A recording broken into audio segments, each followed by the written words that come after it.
இயேசு கிறிஸ்துவினுடைய நாமத்தினால உங்கள் யாருக்கும் வாழ்த்துக்கள். இன்னைக்கு ஆராதனையில், புது உடன்படிக்கையின் ஆராதனையில், புது உடன்படிக்கையின் கட்டளைகளின்படி நம்ம புது உடன்படிக்கையின் சத்தியத்தை நம்ம கொஞ்சம் ஆராய்ந்து பார்த்துட்டு அதில் கற்றுக்குன்னு அதுக்கப்புறமா கடைபிடிக்கணும் இல்லைங்களா?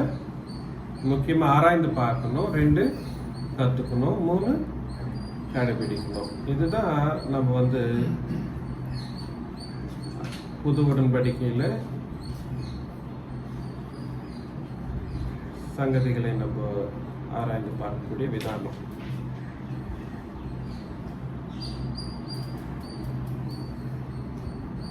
ஆவிக்குரிய சத்துருக்கள் என்ற ஒரு தலைப்பை பற்றி இன்னைக்கு நம்ம பார்க்கலாம். இது ஒரு நாள்ல சொல்ற விஷயம் கிடையாது. நான் மறுபடியும் சொல்றேன். ஆவிக்குரிய சத்துருக்கள் இல்லை பகைஞர்கள் இல்லை விரோதிகள் என்று சொல்லலாம். சத்துருக்கள் என்னாலும், பகைஞர்கள் என்னாலும், விரோதிகள் என்னாலும் ஒரே அர்த்தம் கொடுக்கிற வார்த்தைகள் தான் ஆவிக்குரிய சத்துருக்கள். ஆவிக்குரிய சத்துருக்களை நம்ம கண்டுபிடிக்கலன்னா நம்ம ஆவிக்குரிய விஷயத்துல ரொம்ப மோசம் போனவங்களா நம்ம மாறிடுவோம். ஆவிக்குரிய சத்துருக்களை நம்ம கிளியரா புரிஞ்சுக்கணும். We should understand them, the spiritual enemies. புரியுதுங்களா? ஆவிக்குரிய சத்துருக்கள் என்றப்போ அது வெறும் பரிசுத்தவான்களுக்கு சத்துருக்களை மட்டும் நம்ம பார்க்க போறதில்ல. நிறைய பேர் என்ன நினைச்சுக்கிட்டோம்னா, நமக்கு சத்ருவங்களா இருந்தா தேவனுக்கு சத்ருவங்களா இருப்பாங்களேன்ற மாதிரி பேசிடுவோம். அப்படி இல்லை. ஆவிக்குரிய சத்துருக்கள் என்றவங்க அது இயேசு கிறிஸ்துவானோருக்கும் விரோதமா இருக்கலாம், விரோதிகளா இருக்கலாம். அதே மாதிரி பிதாவாகிய தேவனுக்கும் விரோதிகளா இருக்கலாம், சபையாருக்கும் விரோதிகளா இருக்கலாம், அப்புறம் பரிசுத்தாவியானோருக்கும் விரோதமா பேசக்கூடியவர்களா இருக்கலாம். இந்த விஷயங்களெல்லாம் நம்ம கொஞ்சம் கொஞ்சமா தான் நம்ம பார்க்க போறோம். ஃபுல்லா முழுமையா இன்னைக்கு ஒரே நாளுக்கு பார்க்க போறது இல்லை. அதனால நான் உங்களுக்கு சொல்ல வேண்டிய முக்கியமான விஷயம் நான் ஆவிக்குரிய சத்துருக்களை நம்ம கண்டுபிடிக்கல, அதை பத்தி நம்ம தெரிஞ்சுக்கலன்னா நம்ம உலகத்துல ஆவிக்குரிய வாழ்க்கையை சரியான விதத்துல நம்ம வாழவே முடியாது. புரியுதுங்களா? ஆவிக்குரிய வாழ்க்கையை நம்ம சரியா வாழ முடியாது. 1 யோவான் 2ஆம் அதிகாரம் 18 கொஞ்சம் வசனங்களை நம்ம பார்க்கலாம். 1 யோவான் 2ஆம் அதிகாரம் 18 பிள்ளைகளே, இது கடைசி காலமா இருக்கிறது. கடைசி காலமா இருக்கிறது. இங்கே சொல்ற அந்த கடைசி காலம்ன்றது புது உடன்படிக்கையின் காலகட்டத்தை தான் குறிக்குது. எந்த கட்டத்தை குறிக்குது? புது உடன்படிக்கையின் காலகட்டத்தை தான் கடைசி காலம்னு சொல்லக்கூடிய ஒரு காலமா பேசப்படுது. நிறைய பேர் என்ன நினைச்சிருவாங்கன்னா, கடைசி காலம்ன்றப்ப இயேசு கிறிஸ்து வருங்காலம், இயேசு கிறிஸ்து 2ஆம் வாட்டி வரப்போறாரு, அது கிட்டதான் இருக்குன்ற மாதிரி நினைச்சிட்டு இருப்பாங்க. அப்போ இந்த யோவான் எழுதின அந்த வசனம் இந்த அதிகாரத்தை அந்த புத்தகத்தை எழுதுறப்போ பின்ன 70 to 90 இயர்ஸ் அந்த டைம்ல தான் எழுதினாங்க. 70 to 90 years of the time ஃப்ரேம்ல தான் அந்த யோவான் அந்த யோவான் நிருபத்தை எழுதுறாரு. அப்பவே கடைசி காலமா? புது உடன்படிக்கையின் 100 வருஷத்துலயே கடைசி காலம் ஆயிடுச்சுன்னா இப்போதைக்கு எத்தனை வருஷம் ஆயிருக்கு? 2000 வருஷம் ஆயிடுச்சு. அப்போ கடைசி காலம் இன்னுமே நடந்துட்டே இருக்குமா? அப்படின்னா அங்க என்ன சொல்ல வருதுன்னா, கடைசி காலம்ன்றது என்ன காலகட்டத்தை குறிக்குது? புது உடன்படிக்கையின் காலம் தான் கடைசி காலம். அதுக்கு முன்னாடி என்ன காலம் இருந்துச்சு? நியாயப்பிரமாணத்தின் காலம் இருந்துச்சு. அதுக்கு முன்னாடி என்ன காலம் இருந்துச்சு? பிதாக்களின் காலம் இருந்துச்சு. பிதாக்களின் காலம், நியாயப்பிரமாணத்தின் காலம், கடைசி காலம். இந்த கடைசி காலம் என்று சொல்லக்கூடிய புது உடன்படிக்கையின் காலகட்டத்துல கிருபையே எல்லா காரியங்களையும் நடத்திட்டு வரும். தேவ கிருபை, இயேசு கிறிஸ்துவின் மரணத்தின் வழியாக வந்த கிருபை. அதுக்கு புது உடன்படிக்கையின் காலகட்டத்துக்கு கிருபையின் காலம் என்று கூட சொல்லலாம், இல்ல கிறிஸ்தவ காலம் என்னும் சொல்லலாம். புது உடன்படிக்கையின் காலகட்டத்துக்கு எத்தனை பேர் இருக்கு பாருங்களேன். கிறிஸ்துவின் காலம், அப்புறம் கடைசி காலம், அப்புறம் கிருபையின் காலம், இல்ல கிறிஸ்துவ காலம், கிறிஸ்தவருடைய காலம். இந்த காலகட்டத்திலே எப்படி இருக்குமா பாருங்களேன். அந்தி கிறிஸ்து வருகிறான் என்று நீங்கள் கேள்விப்பட்டபடி இப்பொழுதும் அநேக அந்தி கிறிஸ்துக்கள் இருக்கிறார்கள். அதனாலே இது கடைசி காலம் என்று அறிந்திருக்கிறோம் என்றாங்க. அந்தி கிறிஸ்துன்றது கிறிஸ்துவனுடைய சத்ரு. யாருங்க அந்தி கிறிஸ்துன்றவங்க? யாரு? கிறிஸ்துவனுடைய சத்ரு. கிறிஸ்துவனுடைய சத்ரு இப்பொழுதே இருக்கிறாங்கன்னா, அப்போ கிட்டத்தட்ட 1ஆம் நூற்றாண்டு காலத்திலேயே அந்த அந்தி கிறிஸ்துன்றவங்க உருவாயிட்டாங்க, அங்கிருந்தே இருக்காங்க. அந்தி கிறிஸ்துன்றது கிறிஸ்துவனுடைய சத்ருவு இல்ல அந்த கிறிஸ்துவனுடைய விரோதி யாருன்றத அங்கேயே விளக்கம் கொடுக்கறத நம்ம பார்ப்போம். 19ஆம் வசனத்துல, அவர்கள் நம்மை விட்டு பிரிந்து போனார்கள். அவங்க யாரோ கிடையாது, யாரோ நம்ம அவங்கள யோசனை பண்ணி இப்ப யாரா இருப்பாங்கப்பா நீங்க யோசனை பண்ண தேவையில்ல. அங்க ஹிண்ட் கொடுத்துடுறாரு, ஹிண்ட் இல்ல கிளாரிபிகேஷன் கொடுக்கிறாரு. என்னது அது?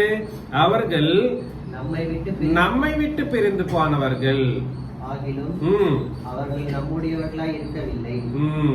நம்முடையவர்களாய் இருந்தார்களானால் நம்முடனே நிலைத்திருப்பார்களே.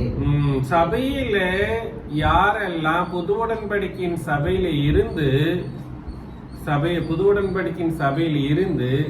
விட்டுட்டு போயிடுறாங்களோ, முதல்ல அவங்க புது உடன்படிக்கை ஞானஸ்தானத்தை பெற்றிருப்பாங்க, புது உடன்படிக்கையின்படி இருந்திருப்பாங்க, அதுதான் எங்களுடைய மூச்சு, அதுதான் எங்களுடைய பேச்சுன்னு சொல்லியிருப்பாங்க. நிறைய அந்த மாதிரி எல்லாம் பேச்செல்லாம் சொல்லிட்டு அவங்க என்ன பண்ணிருப்பாங்கன்னா வெளியேறி போயிட்டு இருப்பாங்க. அவங்கள என்னன்னு சொல்றாங்கன்னா கிறிஸ்துவனுடைய விரோதி இல்ல அந்தி கிறிஸ்து. அந்தி கிறிஸ்துனாலும் கிறிஸ்துவனுடைய விரோதினாலும் ரெண்டும் ஒண்ணுதான். ஆன்டி கிரைஸ்ட்னு கூட சொல்லுவாங்க. புரியுதுங்களா? அதுக்கு முக்கியமான காரணம், 2 முக்கியமான காரணங்கள் அங்க பேசுறாங்க. ஒண்ணு நம்மை விட்டு பிரிந்து போனாங்க அப்படின்னா சபையை விட்டு பிரிந்து போனவர்கள். 2வது படிப்பா 20, நீங்கள் பரிசுத்தரால் அபிஷேகம் பெற்று சகலத்தையும் அறிந்திருக்கிறீர்கள். அவர்கள் நம்முடையவர்களாய் இருக்கவில்லை, நம்முடையவர்களாய் இருந்தார்களானால் நம்முடனே நிலைத்திருப்பார்களே. நம்முடைய அவங்க என்ன பண்ணிருப்பாங்க? நிலைத்திருப்பாங்க. எல்லாரும் நம்முடையவர்கள் அல்லவென்று வெளியாகும்படிக்கே பிரிந்து போனார்கள். எல்லாரும் நம்மளுடைய ஆளுங்க கிடையாது. நம்ம கூட பரிசுத்தவான்கள் ஆனவர்கள் கிடையாது. பரிசுத்தவான்களா ஆயிருந்திருக்கலாம், ஆனா அவங்க பிரிந்து போனதுனால அவங்களுடைய ஸ்பெஷாலிட்டி நம்மளுக்கு தெரிய வருது. என்னன்னு? அவங்கதான் அந்தி கிறிஸ்து. அப்புறம் நீங்கள் பரிசுத்தராலே அபிஷேகம் பெற்று சகலத்தையும் அறிந்திருக்கிறீர்கள். சத்தியத்தை நீங்கள் அறியாததினால் அல்ல, சத்தியத்தை நீங்கள் அறிந்திருக்கிறதினாலும் சத்தியத்தினால் ஒரு பொய்யும் உண்டாகாது என்பதை நீங்கள் அறிந்திருக்கிறதுனாலும் உங்களுக்கு எழுதியிருக்கிறது. 2 முக்கியமான விஷயங்கள் நம்ம புரிஞ்சுக்கணும் அந்தி கிறிஸ்துகளை பத்தி யோசனை பண்றப்போ. ஒண்ணு, அவங்க சபையில இருந்து விட்டு போயிருப்பாங்க. 2, சத்தியத்தையும் அவங்க என்ன பண்ணிருப்பாங்க? விட்டுட்டு விலகி இருப்பாங்க.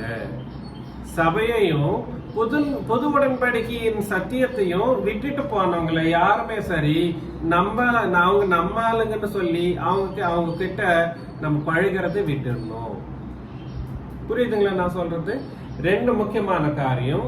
வெறும் சபையில இருந்து போயிருந்தது மட்டும் கிடையாதுங்க. சபையில இருந்து போயிருந்து மட்டுமே அந்தி கிறிஸ்துக்கு மூலம் கிடையாது. புரியுதுங்களா நான் சொல்றது? அவிசுவாசிகளுக்கும் அந்தி கிறிஸ்துகளுக்கும் வித்தியாசம் இருக்கு. அவிசுவாசின்றது அவங்க என்னவா இருப்பாங்க? தேவனை பற்றிய ஒரு ஆலோசனையே அவங்களுக்கு இருக்காது. அவங்க பாட்டுக்கு அவங்க இருப்பாங்க. அவங்க பாவிகளை தான் நம்ம பார்க்க முடியும். ஆனா அந்தி கிறிஸ்துவங்களுக்கு வித்தியாசம் இருக்கு. அது என்னன்னா, சொல்லப்பட்ட பொது உடன்படிக்கையின் சத்தியத்தை விட்டு விலகி இருப்பாங்க. 2, சபையையும் விட்டு விலகி இருப்பாங்க. புரியுதுங்களா? என்னைக்கு புது உடன்படிக்கையின் சத்தியத்தையும் புது உடன்படிக்கையின் சபையையும் அவங்க விட்டுட்டு போறாங்களோ அவங்க என்னவா இருக்காங்கன்னா அந்தி கிறிஸ்து, இல்ல கிறிஸ்துவனுடைய விரோதி, இல்ல கிறிஸ்துவனுடைய சத்துரு. இந்த விஷயத்தை நம்ம கிளியரா புரிஞ்சுக்கணும். அப்புறம் இயேசுவின் கிறிஸ்துவனை என்று மறுதலிக்கிறவனே அல்லாமல் வேற யார் பொய்யன்? பிதாவையும் குமாரனையும் மறுதலிக்கிறவனே அந்தி கிறிஸ்து. பாத்தீங்களா, பிதாவையும் குமாரனையும். மூணாம் முக்கியமான ரூல் என்னன்னா, ரெண்டு பேருக்கும் சமமான ஒரு ஸ்டேட்டஸ் கொடுக்காதவங்க யாரா இருந்தாலும் அவங்க அந்தி கிறிஸ்து. இன்னைக்கு பைபிளை பிடிச்சிட்டு பிதாவாகிய தேவனுக்கும் கிறிஸ்துவுக்கும் மத்தியில ஒரு சமமான ஸ்டேட்டஸ் இருக்குன்ற ஒரு விஷயத்தை புரிஞ்சிக்காமையே இன்னைக்கு நான் பிதாவாகிய தேவனை மட்டும்தான் ஆராதனை பண்றோம்னு சொல்ற யாரா இருந்தாலும் அவங்க என்னவா இருக்காங்க? அந்தி கிறிஸ்து. அவங்க என்ன சொல்லுவாங்கன்னா, இயேசு கிறிஸ்துவின் வழியாக பிதாவாகிய தேவனை நாங்கள் ஆராதனை பண்றோம்னு சொல்லுவாங்க. என்ன சொல்லுவாங்க? இயேசு கிறிஸ்துவின் வழியாக பிதாவாகிய தேவனை மட்டும்தான் ஆராதனை பண்ணணும். ஆனா நீ அங்கீகரிக்கிறது எப்படி அங்கீகரிக்கணும்? பிதாவையும் குமாரனையும். நீங்க ஒன்று யோவான்ல எல்லாம் அந்த அதிகாரங்களை நீங்க படிச்சீங்கன்னா ரெண்டு பேருக்கும் பிதாவாகிய தேவனுக்கும் இயேசு கிறிஸ்துவுக்கும் சமமான விஷயத்தை அந்த இருக்கிற அந்த எல்லா அதிகாரமும் சொல்லிட்டு வரும். என்ன சொல்லுங்க. ஒன்னாம் அதிகாரத்துல நீங்க பாத்தீங்கன்னா 1-4 படிக்கிறப்பவே பிதாவாகிய தேவனும் குமாரனாகிய இயேசு கிறிஸ்துவனுடைய நமக்கு என்ன இருக்குன்னா சகவாசம் இருக்கு, ஃபெலோஷிப் இருக்குன்ற ஒரு விஷயத்தை நம்ம படிப்போம் 1ஆம் அதிகாரத்துல. 2ஆம் அதிகாரத்துல என்ன படிப்போம்? இன்னைக்கு இப்ப பார்த்து இல்லைங்களா, 2ஆம் அதிகாரத்துல பிதாவாகிய தேவனும் குமாரனாகிய இயேசு கிறிஸ்துவும் நம்ம என்ன பண்ணணும்? அங்கீகரிக்கணும்ன்ற ஒரு விஷயத்தை நம்ம படிச்சோம். 3ஆம் அதிகாரத்திலையும் அதுதான் சொல்றாரு. 4ஆம் அதிகாரம் அதுதான். 5ஆம் அதிகாரத்திலையும் பிதாவாகிய தேவனையும் குமாரனாகிய இயேசு கிறிஸ்து ரெண்டு பேர் இடத்துல நம்ம விசுவாசம் வைக்கணும்ன்றப்போ எல்லா அதிகாரமும் 1 யோவான்ல சொல்ற எல்லா அதிகாரமும் இதே விஷயத்தை தான் சொல்லிட்டு வருது. அப்படின்னா புது உடன்படிக்கையின் சத்தியத்தில் இருக்கிறவங்களுக்கு மட்டும்தான் என்ன தெரியும்னா, பிதாவாகிய தேவனுக்கும் குமாரனாகிய இயேசு கிறிஸ்துவுக்கும் சமமான அதிகாரங்களோ சமமான தேவத்துவமோ இருக்குன்ற ஒரு விஷயம் தெரியும். வெளியில புது உடன்படிக்கைக்கு வெளியில இருக்கிறவங்க என்ன நினைச்சிட்டு இருப்பாங்கன்னா, யாரை மட்டும்தான் ஆராதனை பண்ணணும்னு அவங்க பிதாவாகிய தேவனை மட்டும்தான் ஆராதனை பண்ணணும். ஜெபம் பண்றப்போ யாருக்கு மட்டும்தான் பண்ணணும்னு சொல்லுவாங்க? பிதாவாகிய தேவனை மட்டும்தான், அவருக்கு மட்டும்தான் ஜெபம் பண்ணணும். புரியுதுங்களா? யார பாடணும்னு இப்ப புது ஒரு தப்பான ஒரு பொய்யான உபதேசம் ஒண்ணு வந்திருக்கு. பிதாவாகிய தேவனை மட்டும்தான் பாடணுமா? யாருங்க? பிதாவாகிய தேவனை மட்டும்தான் பாடணுமா? இயேசு கிறிஸ்துவ பாடவே கூடாதான் என்ற மாதிரி எல்லாம் பொய்யான உபதேசங்களை இயேசு கிறிஸ்து என்றைக்குமே பிதாவாகிய தேவனை விட அவர் குறைந்தவரா இருக்கிறார் என்ற மாதிரி தான் உபதேசம் பண்ணிட்டு இன்னைக்கு உலகத்துல காரியங்கள் கிறிஸ்துவின் சபைன்னு சொல்லுகின்ற அந்த பேரை வச்சிருக்கிறவங்க மட்டும் பண்ணிட்டு இருக்காங்க. அதனால நான் என்ன சொல்ல வரேன்னா, அந்தி கிறிஸ்து என்ற ஒரு முத்திரையை நீங்க போட்டுடணும். யாருக்கு? பிதாவாகிய தேவனுக்கும் இயேசு கிறிஸ்துவுக்கும் அந்த வித்தியாசத்தை காமிச்சுட்டு இவர் குறைந்தவர் அவரு உயர்ந்தவர் என்ற மாதிரி எல்லாம் உபதேசம் பண்ற யாரா இருந்தாலும், ஆராதனையா இருக்கட்டும், ஜபமா இருக்கட்டும், பாடல்களா இருக்கட்டும், என்னவா இருக்கட்டுமோ அது ரெண்டு பேருக்குமே சமமாக செய்ய வேண்டிய ஒரு காரியம். இதுதான் புது உடன்படிக்கையின் சத்தியம். இந்த சத்தியத்தை யாரெல்லாம் கடைபிடிக்கலையோ அவங்களுக்கு என்ன முத்திரை போட்டணும்? அவங்களுடைய நெத்தியில் என்ன முத்திரை நீங்க போடணும். இது எவனும் நம்ம போட வேண்டிய இது கிடையாது. நீங்க பார்த்ததுமே இந்த முத்திரை நீங்க போட்டு வந்துடணும், அவ்வளவுதான். புரியுதுங்களா? அதனால அந்தி கிறிஸ்து என்றவங்க 3 முக்கியமான ரூபத்துல நமக்கு தெரிஞ்சிட்டு இருப்பாங்க. 1, சபையை விட்டு விலகி இருப்பாங்க. 2, புது உடன்படிக்கையின் சத்தியத்தை விட்டு விலகி இருப்பாங்க. 3, பிதாவாகிய தேவனையும் குமாரனாகிய இயேசு கிறிஸ்துவையும் சமமாக அவங்க யோசனை பண்ண மாட்டாங்க, சமமான நிலையை அவங்க புரிஞ்சிக்க மாட்டாங்க. பிதாவாகிய தேவனுக்கும் குமாரனாகிய இயேசு கிறிஸ்துவுக்கும் இருக்கக்கூடிய சமானமான நிலையை புரிஞ்சிருக்க மாட்டாங்க.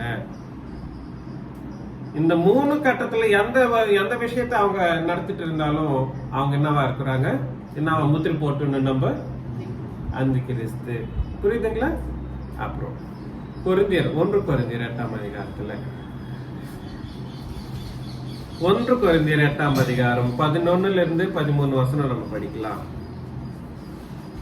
பலவீனம் உள்ள சகோதரன் உன் அறிவி நிமித்தம் போகலாமா? அவனுக்காக கிறிஸ்து மரித்தாரே. இப்படி சகோதரருக்கு விரோதமாய் பாவம் செய்து பலவீனம் உள்ள அவர்களுடைய மனசாட்சியை புண்படுத்துகிறதுனாலே நீங்கள் கிறிஸ்துவுக்கு விரோதமாய் பாவம் செய்கிறீர்கள். பாத்தீங்களா? யாருக்கு சபையில் இருக்கிற சகோதரன் யாராவது பலவீனமா இருந்தா அவங்கள நம்ம எப்பவுமே மறுதலிக்கிற மாதிரியாகவோ அவங்கள கஷ்டப்படுத்துற மாதிரியாகவோ நம்ம நடக்க கூடாது. புரியுதுங்களா? அவனுக்காக தான் இயேசு கிறிஸ்து என்ன பண்ணாரா, மரித்திருக்கிறாராம். பலவீனவர்களுக்காகவே அவர் மரணித்தார். ரோமர்ல 5ஆம் அதிகாரத்திலே நம்ம படிக்கிறோம் நிறைய வசனம்.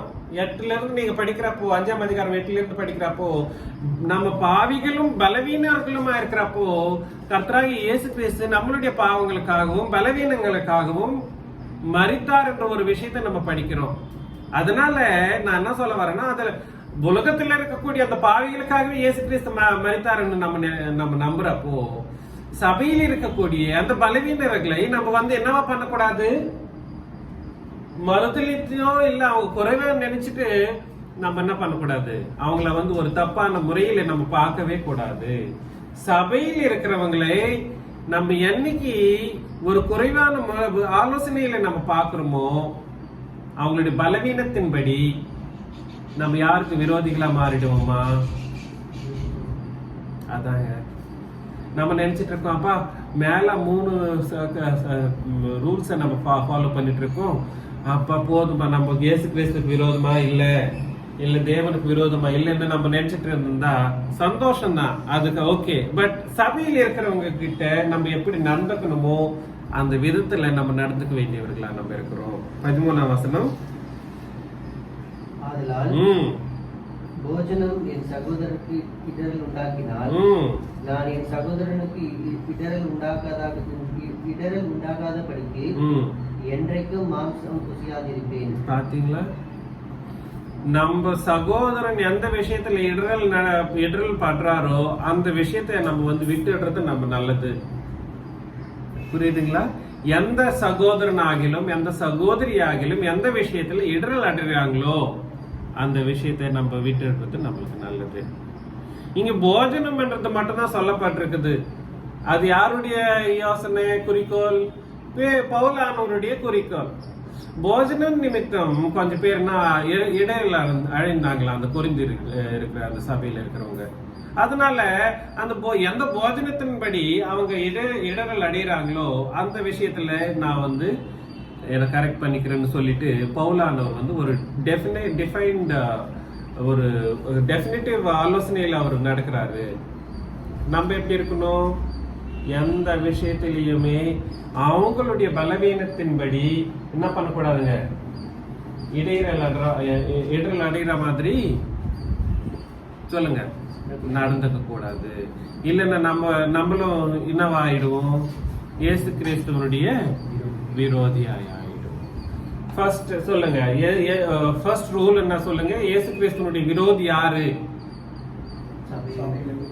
சபையிலிருந்து பிரிந்து போறவங்க. 2 புது உடன்படிக்கையின் சத்தியத்தின்படி இல்லாம இருக்கிறவங்க. 3 பிதாவையும் குமாரனையும் சமமான நிலையில் இருக்கிறாங்கன்ற ஒரு விஷயத்தை தெரிஞ்சுக்காதவங்க, அதன்படி நடந்துக்காதவங்க அந்த கிறிஸ்து இல்ல கிறிஸ்துவின் விரோதி. 4ஆம் பாயிண்ட் என்ன சொல்லுங்க? சகோதரனுக்கு, சபையில் இருக்கிற சகோதரனுக்கு இடரல் அடைகிற மாதிரி நடந்துக்கிறவங்க யாருக்கு விரோதியா இருப்பாங்க?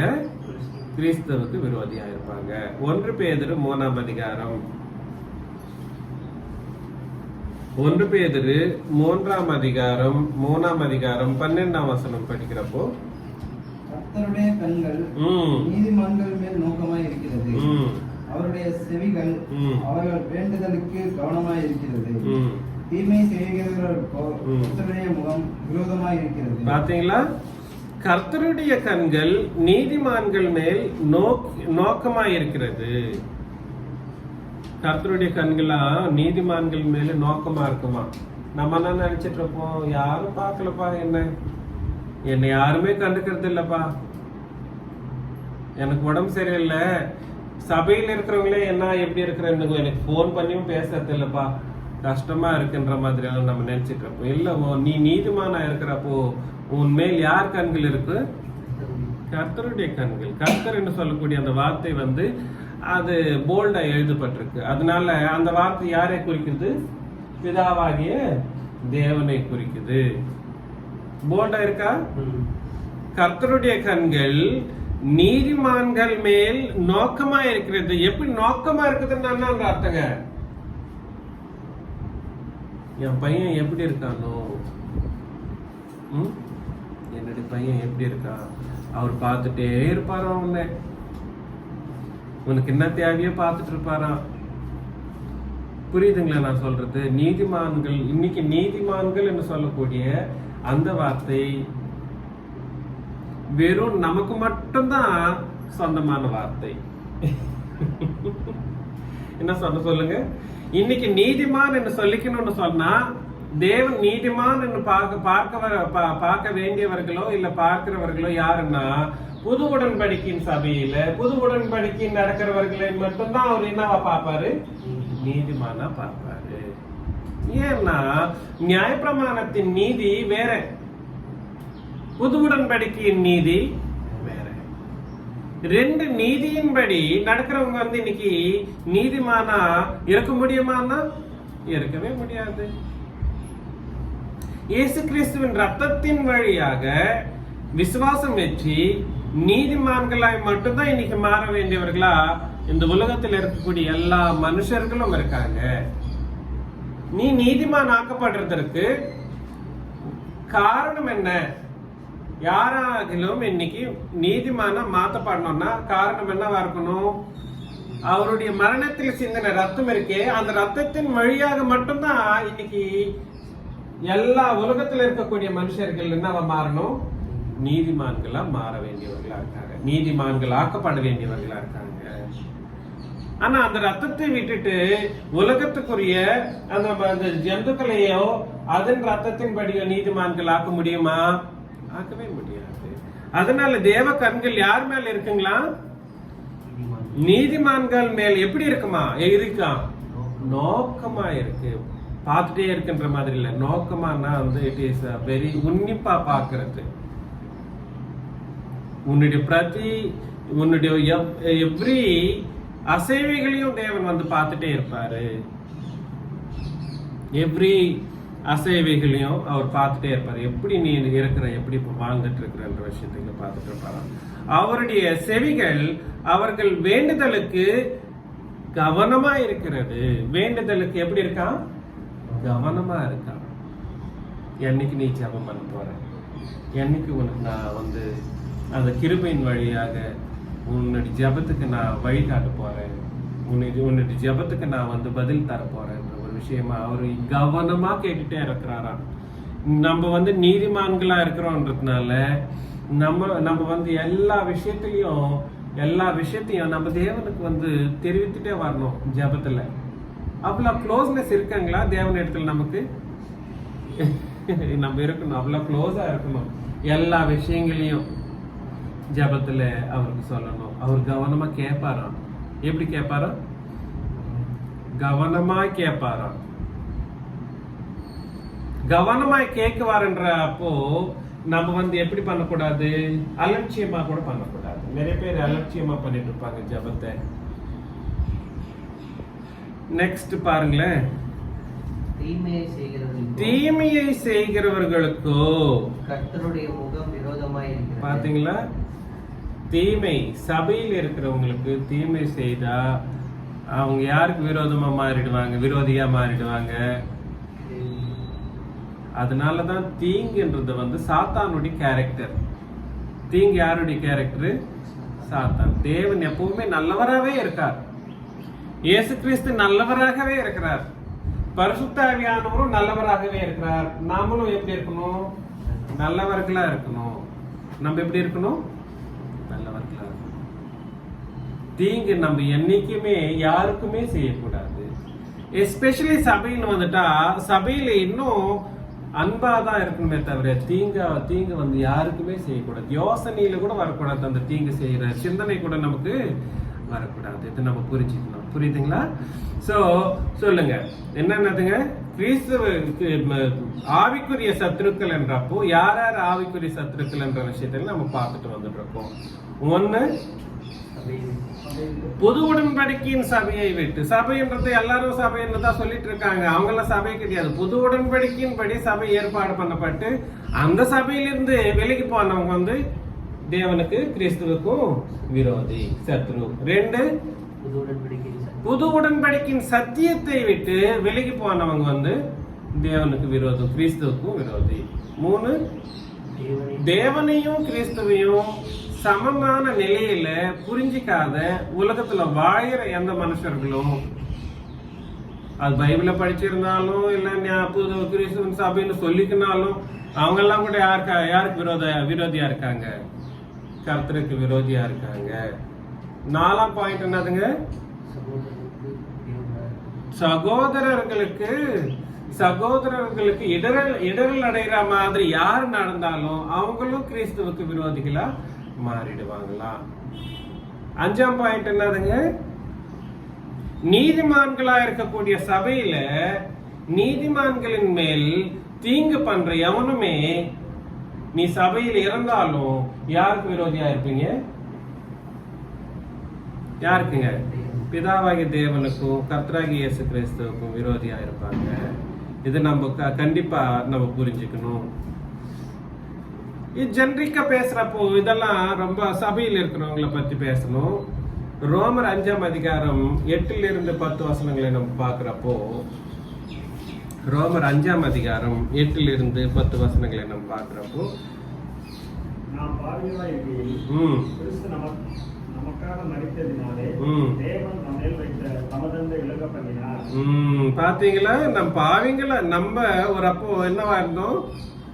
பாவிகளா இருக்கையில் கிறிஸ்து நமக்காக மரித்ததினாலே தேவன் நம்மேல் வைத்த தமது அன்பை விளங்க பண்ணுகிறார். பாத்தீங்களா? எதனால நீதிமான்களாக்கப்படுறோம் இன்னைக்கு? இயேசு கிறிஸ்துவனுடைய பரிசுத்தமுள்ள ரத்தத்தினாலே நீதிமான்களாக்கப்பட்டிருக்கு.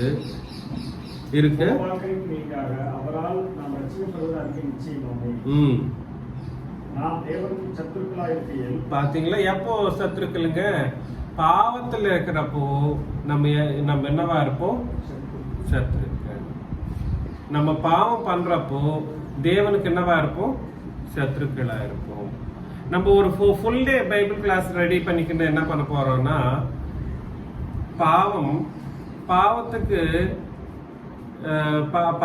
பாவத்தை ஜெயிப்பது எப்படின்ற ஒரு ஃபுல் சப்ஜெக்ட் நம்ம பார்க்க போறோம். பாவத்தை எந்தெந்த பாவத்துக்கு சமமான நீதியின் காரியங்களை நம்ம நடத்தணும். அதே மாதிரி அந்த நீதியின் காரியத்தின் வழியாக ஜபம் செய்யறதுனால பாவ மன்னிப்பை நம்ம எப்படி பெறுறோம்ன்ற ஒரு விஷயத்த வந்து ஒரு ஃபுல் டே நம்ம பார்க்க போறோம். ஆனா இங்க நம்ம முக்கியமா யோசனை பண்றது என்னன்னா, பாவிகள் வந்து தேவனுக்கு என்னவா இருப்பாங்க? சத்துருக்கள்.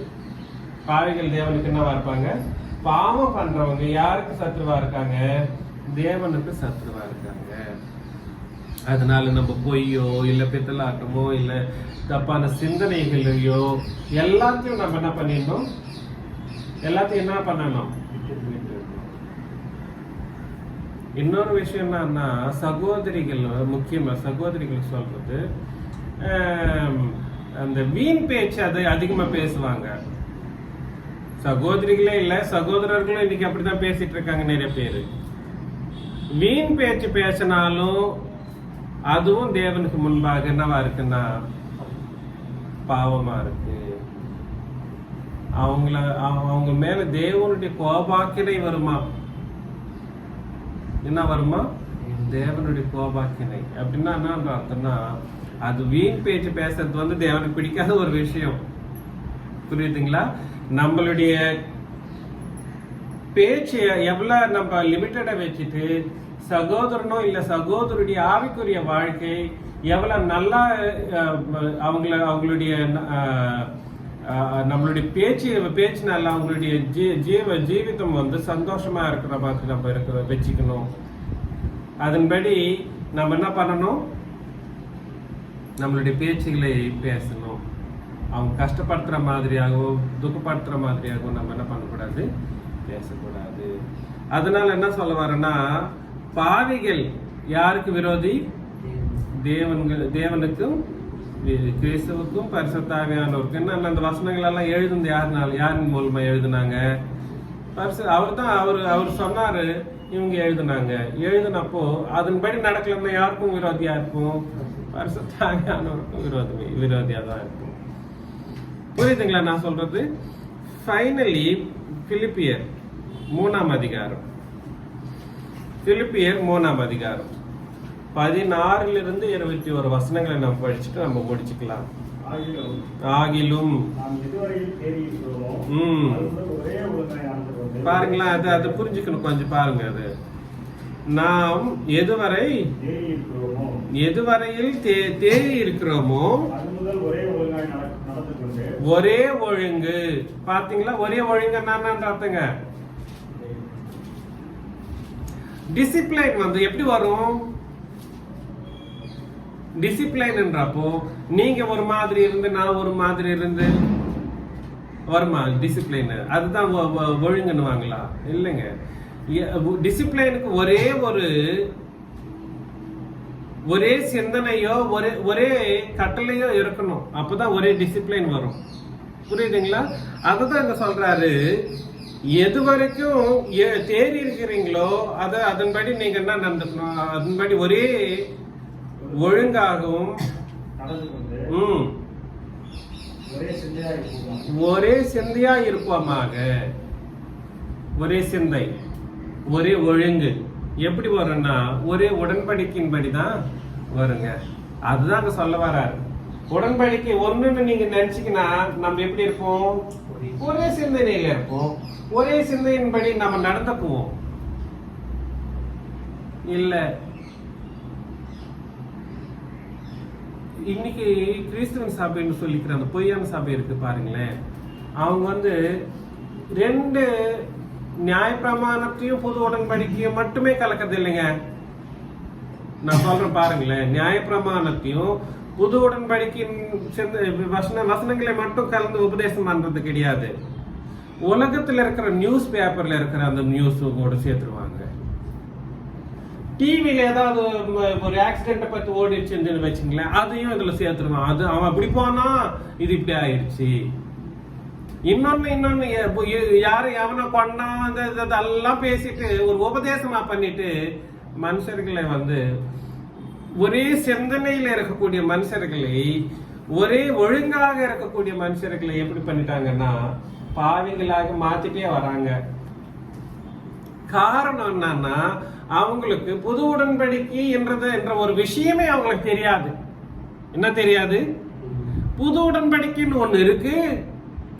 அது இயேசு கிறிஸ்துவினுடைய ரத்தத்தினாலே உண்டாக்கப்பட்டது. அது ரத்தத்தின் வழியாக ஏற்பாடு பண்ணப்பட்டது. இயேசு கிறிஸ்துவினுடைய ரத்தம் சிந்தன அந்த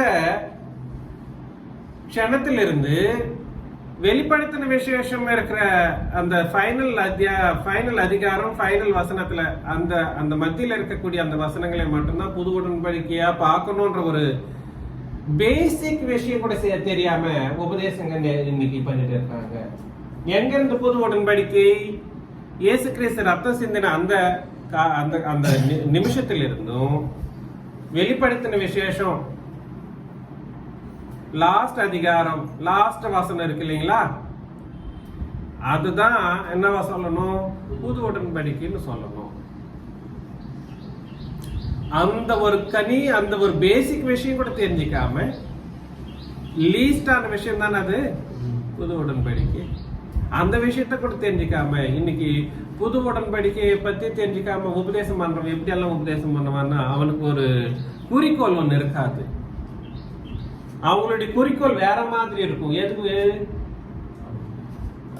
பணம், காணிக்கு நீங்க நிறைய போடணும், அதை பத்தி பேசுவாங்க. அப்படியே எமோஷனலைஸ் பண்ணி உபதேசம் பண்ணுவாங்க. அப்புறம் அப்படியே அட்ராக்டிவா உபதேசம் பண்ணுவாங்க, பண்ணிட்டு இருப்பாங்க. அப்படியே கிளீனா பேசுற மாதிரி இருக்கும், அப்படியே ஜொலிக்கிற மாதிரி பேசுவாங்க. நிறைய பேர் கிறிஸ்துவன் சபையில பார்த்துருக்குறேன். நான் இருக்கிற கொளத்தூர்லயோ இல்லை இந்த புதூர்லயோ நிறைய பேர் இருக்காங்க. I have seen so many people like that. It is not the way of speaking that you wanted to know. It is just the New Testament thing that you would have to understand properly, and then you should preach the same, and you keep the same as well. புரியுதுங்களா நான் சொல்றது? அதனால படிக்கலாம். Next படிங்க சகோதரரே. சகோதரரே, நீங்கள் என்னோடு கூட பின்பற்றுவர்களாகி உங்களுக்கு வழிகாட்டுபடி நடக்கிறவர்களை மாதிரியாக நோக்குங்கள். பாத்தீங்களா, நாங்கள் என்ன எப்படி நாங்க நடந்துட்டு எந்த நடக்கையின்படி உங்களுக்கு எழுதி கொடுத்திருக்குமோ அதன்படி யாரெல்லாம் நடக்கிறாங்களோ அவங்களே நீங்க என்ன பண்ணணும். நாங்க எழுதாததை நீங்க என்ன பண்ணக்கூடாது. அதுதான் எழுதாதது. அப்போஸ்தலருடைய உபதேசம் என்னன்னா அது டெபினிஷன் பாருங்களேன். அப்போஸ்தலருடைய உபதேசம் என்னன்னா அப்போஸ்தலர்கள் மட்டும் எழுதின அந்த உபதேசத்தை மட்டும்தான் அப்போஸ்தலருடைய உபதேசம் பண்ணுவாங்க. அப்போஸ்தலர் எழுதாதவைங்களை நம்ம அப்போஸ்தலருடைய உபதேசம் பண்ணி நம்ம யோசனையே பண்ணக்கூடாது. அப்படின்னா என்ன அர்த்தம்? அப்போஸ்தலர் எழுதுனது எங்க இருந்து எது வரைக்கும்? அப்போஸ்தலர் 2ஆம் அதிகாரத்திலிருந்து. புரியுதுங்களா நான் சொல்றது? நான் உங்களுக்கு பைபிள் டிவிஷனை பத்தி ஒரு ஃபுல் டே ஒரு கிளாஸ் நம்ம எடுத்துக்கலாம். அதுல புது உடன்படிக்கை எங்கிருந்து எது வரைக்கும், அப்போஸ்தலருடைய உபதேசம் என்றது எங்கிருந்து எது வரைக்கும்ன்றத நம்ம பார்ப்போம். புது உடன்படிக்கையும் அப்போஸ்தலருடைய உபதேசமும் ஒன்னேன்ற யோசனை நம்மளுக்கு இருக்கலாம். ஆனா அப்போஸ்தலருடைய நடவடிக்கை உபதேசங்கள் அப்போஸ்தலர் 2ஆம் அதிகாரத்திலிருந்து தான் பிராரம்பம் பண்ணப்பட்டது. ஆனா புது உடன்படிக்கை எங்க இருந்து? சிலுவையில் இருந்து. புரியுதுங்களா? அப்புறம் அந்த புது உடன்படிக்கையில அப்போஸ்தலருடைய உபதேசம் பண்றது சபைக்காக கொடுக்கப்பட்ட கட்டளைகள். அது மட்டும் கிடையாது, சுவிசேஷம் அடங்கி இருக்கு. அந்த ரெண்டுத்தையும் சேர்த்து தான் புது உடன்படிக்கைன்னு சொல்லுவோம். சுவிசேஷம் உலகத்துக்காக யாருக்குங்க? சகல ஜாதியாருக்கும் போயிட்டு என்ன சொல்லணுமா? சுவிசேஷத்தை சொல்லணும். சபையில் இருக்கிறவங்களுக்கு என்ன சொல்லணும்? நான் உங்களுக்கு கற்பித்த எல்லா கட்டளைகளும் நீங்க போயிட்டு ஜபமா ஞானஸ்தானம் பிதா குமாரன் பரிசுத்த ஆவியானவருடைய நாமத்தினாலே யாரெல்லாம் ஞானஸ்தானம் பெற்றார்களோ அவங்களுக்கு போய் சொல்லுங்க. அதுதான் அப்போஸ்தலருடைய உபதேசம். புரியுதுங்களா நான் சொல்றது? அப்போஸ்தலருடைய உபதேசம்ன்றது சபைக்கு கொடுக்கப்பட்டது. சுவிசேஷம் யாருக்கு கொடுக்கப்பட்டது? உலகத்துல போயிட்டு அவங்களுடைய பாவங்களை நீங்க தெரிவிச்சு அந்த பாவத்தை எப்படி பாவத்துல இருந்து அவங்க மீட்கப்படுவாங்களோ அந்த விஷயங்கள் எல்லாம் சொல்றது என்னதுங்க? சுவிசேஷம். இந்த சுவிசேஷமும் அப்புறம் அப்போஸ்தலருடைய உபதேசமும் ரெண்டும் சேர்ந்தாதான் என்னதுங்க? புது உடன்படிக்கை. அதுக்கு சம்பந்தப்பட்ட வசனங்கள் எல்லாம் நம்ம ஃபியூச்சர்ல பார்ப்போம். ஒரு ஃபுல் டே வேணும் அதுக்கு கண்டிப்பா. புரியுதுங்களா? அத படிங்க 18ஆம் வசனம். ஏனெனில் அநேகர் வேறு விதமாய் நடக்கிறார்கள். அவர்கள் சிலுவைக்கு பகைஞர் என்று உங்களுக்கு அநேகம் தரம் சொன்னேன். பாத்தீங்களா? கிறிஸ்துவனுடைய சிலுவைக்கு என்னவா இருக்காங்க? பகைஞர்கள். நாங்க என்னத்தை எழுதி கொடுத்தோமோ அதன்படிதான் நடக்கணும் நீங்க சொன்னப்போ எந்த இயேசு கிறிஸ்துவனுடைய சிலுவையில எந்த நியாயப்பிரமாணம் ஒழுக்கப்பட்டதோ அது திருப்பியும் சேர்த்தான்னு அர்த்தம். இயேசு கிறிஸ்துவனுடைய சிலுவையை அவங்க மறுதளிக்கிறாங்க. என்னங்க? இயேசு கிறிஸ்துவனுடைய சிலுவை என்ன பண்ணிட்டு இருக்காங்க? அது இயேசு கிறிஸ்து என்ன பண்ணார்? சிலுவையில ஒழுத்தாரா இல்லைங்களா? ஒழுத்து போட்டார், அது எடுத்து போட்டார். அப்புறம் நீக்கி போட்டுட்டார் இயேசு கிறிஸ்து. ஏன்னா என்னத்த பழைய ஏற்பாட்டு இல்ல நியாய பிரமாணத்தை அவர் என்ன பண்ணிட்டாரு, நமக்கு விரோதமா இல்லாதபடிக்கு. அப்படின்னா புறஜாதியாருக்கு வரப்ப புறஜாதியாரா இருந்தோம், அந்த புறஜாதியாருக்கு அது விரோதமா இருந்துச்சு வரப்போ அதை வந்து இயேசு கிறிஸ்துவனுடைய சிலுவையில என்ன பண்ணிட்டாரு, அவரு நீக்கி போட்டுட்டார். நீக்கி போட்டதுக்கு அப்புறமா அவர் மரணத்தினால தானே அது நீக்கி போடப்பட்டது. திருப்பியும் நீ அதை நீ இது பண்றனா, அதை நீ கடைபிடிக்கிறன்னா அர்த்தம், அவருடைய மரணத்தை நீ என்ன பண்ணிட்டு இருக்க, கேர் பண்ணல, நீ மறுதலிச்சிட்டு இருக்க. அதனால யாருக்கு நீ விரோதியா இருக்கிற, யாருக்கு சத்ருவா நீ மாறுறன்னா அந்த சிலுவைக்கு ஏன் நீ என்ன மாறிடுற, சத்ருவா மாறுற. ஏன் அந்த சிலுவையில தான் அந்த நியாய பிரமாணத்தை தேவனானவர் என்ன பண்ணாரு, எடுத்து போட்டார். இயேசு கிறிஸ்துவானவர் அந்த ஒழித்து போட்டார். புரியுதுங்களா நான் சொல்றது? இன்னைக்கு இந்த வித்தியாசமே தெரியாத எந்த மனுஷர்களும் நாங்கள் என்னத்தை எழுதி உங்களுக்கு கொடுத்திருக்கிறோமோ புது உடன்படிக்கைன்னு சொல்லிட்டு அதன்படி நீங்க நடக்காம உங்க இஷ்டத்துக்குன்படி 2 நிருபங்களையும் சேர்ந்து உபதேசம் பண்ணி நீதிமான்கள் ஆக்கப்படக்கூடிய ஒரு உபதேசம் பண்றான்னு சொன்னா அது நீ என்ன பண்ணிட்டு இருக்கிறன்ற அர்த்தம். What does it mean? சபையில் இன்னைக்கு உங்களுக்கும் நான் எச்சரிக்கிறது அதுதான். எந்த காலத்திலையும் நீங்க வந்து நியாய பிரமாணத்தையும் புது உடன்படிக்கையின்படியும் ரெண்டுத்தையும் சேர்ந்து ஒரே நீதிக்கு சம்பந்தப்பட்ட இல்ல ஒரே விசுவாசத்துக்கு சம்பந்தப்பட்ட உபதேசம் என்று சொல்லி எதுவும் பண்ணக்கூடாது, என்னைக்குமே பண்ணக்கூடாது. அப்படி பண்ற அந்த க்ஷணமே நீங்க என்ன ஆயிடுவீங்கன்னா, அந்த செகண்டே நீங்க என்ன ஆவாங்க, இயேசு கிறிஸ்துனுடைய சிலுவைக்கு என்னவாகுங்க, சத்ருக்களா மாறிடுவீங்க. புரியுதுங்களா நான் சொல்றது? அந்த மாதிரி சத்ருக்களா இருக்கிறவங்க கூட நம்ம எப்படி உட்கார்ந்து அப்படியே இது பண்ணி பேச முடியும்? அவங்கள சந்தோஷமா இருக்க முடியுமா அவங்க கிட்ட? சொல்லுங்க, எப்படி இருக்கு? அப்படி இருக்க முடியுமா? we can't be friendship with them. We can't make friendship with them. We can't be friends with them. புரியுதுங்களா நான் சொல்றது? பாருங்க, இன்னொரு வாட்டி படிங்க அந்த வசனத்தை, 18ஆம் வசனம். ஏனெனில் அநேகர் வேறு விதமாய் நடக்கிறார்கள். அநேகர் வேறு விதமாய் நடக்கிறாங்க. இன்னைக்கு அதுதான் நடந்துட்டு இருக்கு. அநேகர்னா அன்னைக்கே அநேகரா மாறிட்டாங்களா? அப்போஸ்தலர்கள் இருந்தப்பவே, அப்போஸ்தலர்கள் பூமியில உயிரோட இருந்தப்பவே அநேகர் மாறிட்டாங்களாம். எந்த விஷயத்துக்கு? ரெண்டும் வேணும்ன்ற விஷயத்துக்கு. இன்னைக்கு அநேகர் இல்ல, அநேகர்ன்றவங்க எப்படி மாறிட்டாங்க? 99% மாறி போயிட்டாங்க. ஒரு 1% கூட இல்ல. நம்ம 900 crores ஆஃப் த பீப்புள்ல ஒரு 100 மெம்பர்ஸ் எத்தனை பேர் இருப்பாங்க சொல்லுங்க? 99.99% அவங்க போயிட்டாங்க, நரகத்துக்கு ரெடி ஆயிருக்காங்க. மீதி இருக்கிற அந்த 0.001% மட்டும் தான் நம்ம இருக்கிறோம். அநேகர்ன்றப்ப அப்பவே அநேகரா, இன்னைக்கு அந்த மாதிரி அநேக வேறு விதமாய் நடக்கிறார்கள். அவர்கள் கிறிஸ்துவின் சிலுவைக்கு பகைஞர் என்று உங்களுக்கு அநேக தரம் சொன்னேன், இப்பொழுதும் கண்ணீரோடும் சொல்கிறேன். பாத்தீங்களா? இயேசு கிறிஸ்துவனுடைய சிலுவைக்கு பகைஞர் ஆகிறது வந்து சாமானியமான விஷயம் கிடையாதுங்க, ஒரு சாதாரணமான விஷயம் கிடையாது. அந்த அன்பை புரிஞ்சுக்கணும் மட்டும்தான் கண்ணீர் விடுவாங்க. இயேசு கிறிஸ்துவனுடைய சிலுவையில அவர் காட்டின அன்பு இருக்கு இல்லைங்களா, அந்த அன்பை புரிஞ்சுக்கணுங்களுக்கு தான் அந்த கண்ணீர்ன்றது வரும். அது ரெஸ்பான்சிபிலிட்டியை குறிக்குது. கண்ணீர் வந்து எதை குறிக்குதுங்க? அந்த ஒரு ரெஸ்பான்சிபிலிட்டியை குறிக்குது. என்ன தமிழ்ல என்ன சொல்றாங்க?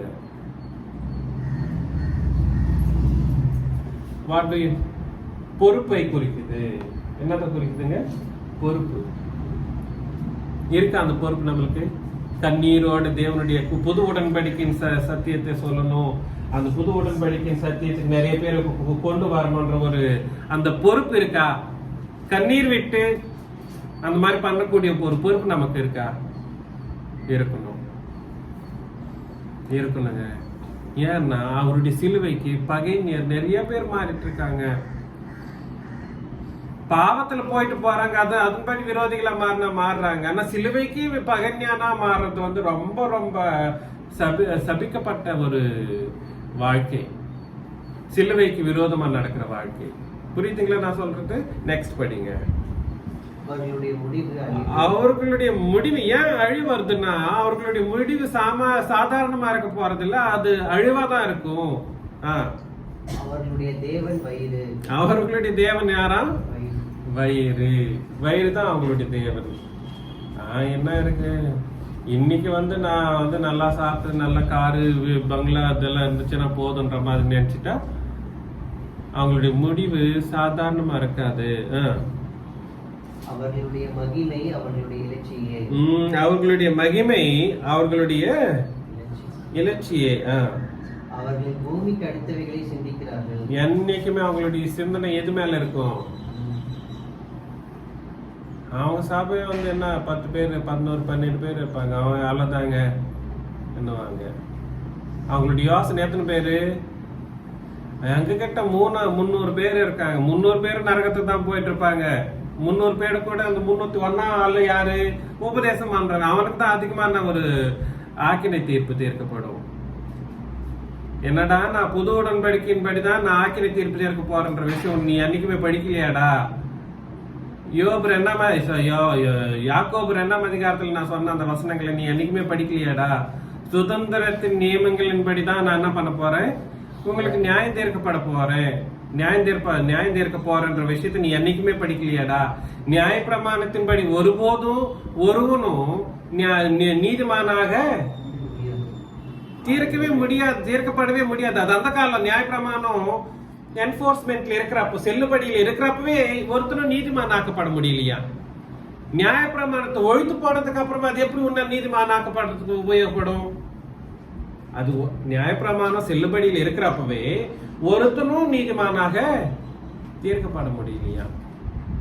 அது ஒழித்து போட்டதுக்கு அப்புறமா அது நீக்கி போட்டதுக்கு அப்புறமா அது இன்னமும் அது எப்படி உன்ன நீதிமான் ஆக்கப்பட முடியும்? அது என்னைக்குமே படிக்கலையாடா? இன்னைக்கு கேட்பாராம் கேள்வி. கேட்பாரா கேட்க மாட்டாரா? அவங்க கேட்கறாங்களோ இல்லையோ நம்ம கேட்போம். என் சபைதான் நாளைக்கு அந்த உலகத்துக்கு என்ன பண்ண போகுது? நியாயம் தீர்க்க போகுது. நீ தான் நியாயம் தீர்க்க போற.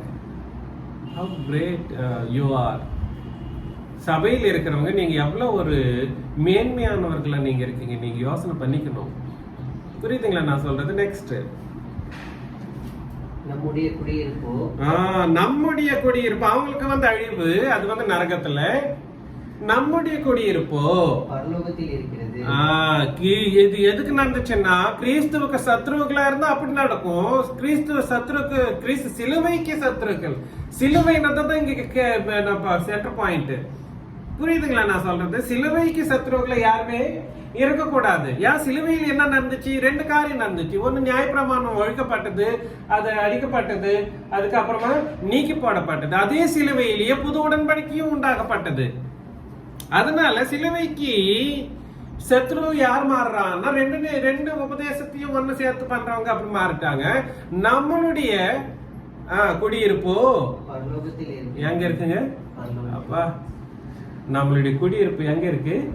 அதனால நம்ம என்ன எதுக்கு பரலோகத்துல இருக்குன்னா நம்ம என்னைக்குமே சிலுவைக்கு விரோதமா காரியம் நடத்த போறதும் இல்லை. I know everybody of you. I know. புரியுதுங்களா நான் சொல்றது? அப்புறம் அங்கே இருந்து கர்த்தராய் இருக்கிற இயேசு கிறிஸ்து என்னும் இரட்சகர் வரை எதிர்பார்த்து கொண்டிருக்கிறோம். நம்ம எங்க இருந்து?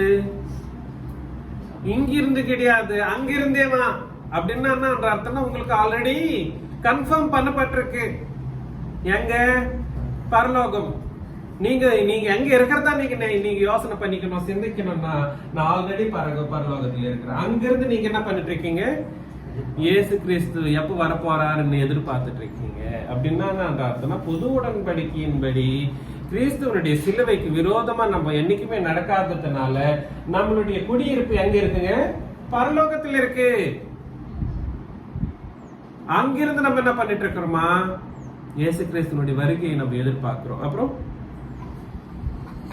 அவர் எல்லாவற்றையும் தமக்கு கீழ்ப்படுத்திக் கொள்ளத்தக்க நம்முடைய வல்லமையான செயலின்படியே நம்முடைய அற்பமான சரீரத்தை நம்முடைய மகிமையான சரீரத்துக்கு ஒப்பாக மறுரூபப்படுத்துவார். பாத்தீங்களா? நம்மளை மறுரூபப்படுத்திட்டு நம்மளுடைய சரீரத்தை மகிமையின் சரீரங்களை மாத்திட்டு அவர் நம்மளை கூப்பிட்டுட்டு போயிடுவாரு. புரியுதுங்களா? அதனால சத்ருவா இருந்து அழிவுக்கு போகணுமோ இல்ல சத்ருவா இல்லாம தேவ பிள்ளைகளாகவும் இயேசு கிறிஸ்துவனுடைய சீஷர்களாகவோ அவருடைய சபையில அவருடைய சரீரமாகவோ நம்ம இருந்து பரலோகத்துக்கு போனோமா நம்ம வந்து டெசிஷன் நமக்கு இருக்கா இல்லைங்களா? கிளியரா இருக்கு. அதனால பரலோகம் போறவங்க வந்து எப்படி இருக்கணுமோ அப்படி இருக்கணும். எப்படி இருக்கக்கூடாதோன்ற விஷயத்த நம்ம இப்போ பார்த்துட்டோம். புரியுதுங்களா? அதனால இன்னைக்கு நம்ம யோசனை பண்ணோம் சொல்லுங்க. ஆவிக்குரிய சத்துருக்களை பத்தி நம்ம யோசனை பண்ணணும். ஆவிக்குரிய சத்துருக்கள் வந்து யாருன்னு பார்த்தோம். ஒண்ணு, புது உடன்படிக்கையின் சபையை விட்டு விலகி போனவங்க. 2, புது உடன்படிக்கையின் சத்தியத்தின்படி நடக்காம அதை விட்டு விலகினவங்க. 3, தேவனையும் கிறிஸ்தவையும் சமமான நிலையில இருக்காங்கன்ற ஒரு விஷயத்துல தரித்தில்லாம இருக்கிறவங்க. அப்புறம் சகோதரருக்கு இடரல் உண்டாக்குறவர்கள். யாருக்கு விரோதி? யாருக்கு சத்ரு? இயேசு கிறிஸ்துவுக்கு சத்ரு. அப்புறம்